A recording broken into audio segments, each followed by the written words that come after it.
Hi YouTube, it's Trinice and I'm coming to you guys to do a quick update of what's been going on with me as far as trying to conceive.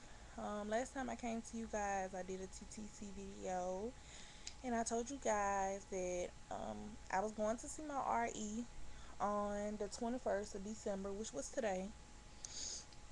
And so I just decided to come on and let you guys know, like, basically what we talked about and um what are my plans for trying to conceive baby number two.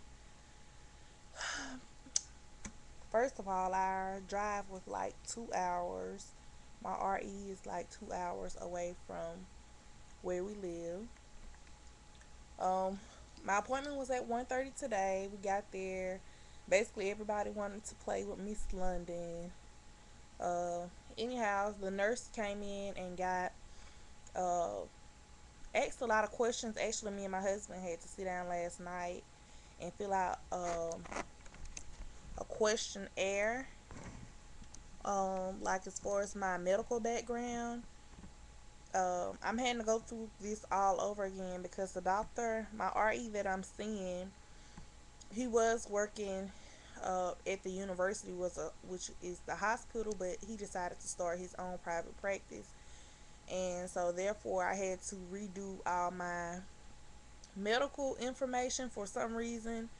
And the fact that I did request my medical records from the university where he was practicing at, and for some strange reason, the lady said that they were having problems with the people sending the medical records over in a timely manner. So, I just had to basically go over everything, and basically my doctor, he was like, if it's one patient that I haven't forgot, that's you. I kind of remember what's been going on with you. So I was like, oh my God. And he was just asking, how are you doing? And um, how's things been going? I'm like, uh, they're going okay. Anyhow, no, enough of he said, she said. Basically, he just asked me, how long had I been trying to conceive and was I just starting out? And I told him no. He asked me since having a baby, um, like how have my cycles been? And I told him like the first 3 months after having Miss London, for the first 3 months I had a cycle and I ovulated on my own, and then everything just completely stopped. I told him that I was being monitored by my local OB, and I'm not feeling this guy. Um, I have just made preparations to go back to the OB that delivered London. The only reason why I was going to the OB that I'm going to now is because, it's cheaper as far as my insurance is concerned. But I'm going back to the doctor that delivered my baby because he was actually nice, considerate, concerned, knew what he was talking about. This guy here, I pretty much have to tell him what to do, like I'm the doctor. Or he wants to know what my RE is saying. Like, anyhow, I did tell him I had the HSG um, last month, and my tube was open. The one that I have on the right side, I still have my right tube. I have a partial left tube. So he just straight up told me from the door, you can either go ahead and resort to in vitro, which I understand with you trying to conceive so long that you kind of burnt out on trying to conceive, and the fact that you did have a heterotopic pregnancy. And he was like, you did the right thing by actually having HSG done to make sure that this other tube is supposedly functioning. But he was like, that's not always a guarantee because we don't know if inside the tube has any scar tissue. And he was like, that's possibly what happened with the last topic. If the tube is scarred in any way, I do have endometriosis. That um, just because the dye passes through the tube on HSG does not mean that the tube may or may not be damaged. So basically, he did give me the option and wanted me to try, and I thought that was very considerate instead of jumping the gun to say, in vitro. I want to be the one to determine when I do in vitro, not a doctor tell me it's impossible for you to get pregnant, because I know that's not so. These doctors do not know everything, and I have learned my lesson with that.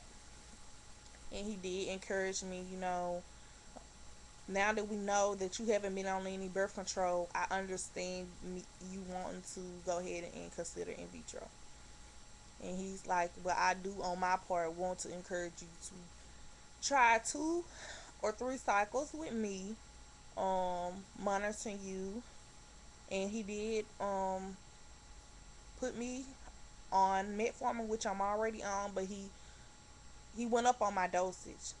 He told me I'm on 1,000 milligrams. He don't feel that's enough. That I need to be on maybe 2,000 to 1,500 to 2,000 milligrams a day. Take 1,000 in the morning and 1,000 in the evening. So I'm gonna do that, as well as he did give me another prescription I did for Mara this month. He told me that we're gonna go back to Clomid, and I was telling him about the thinning of my um, endometrium, my lining.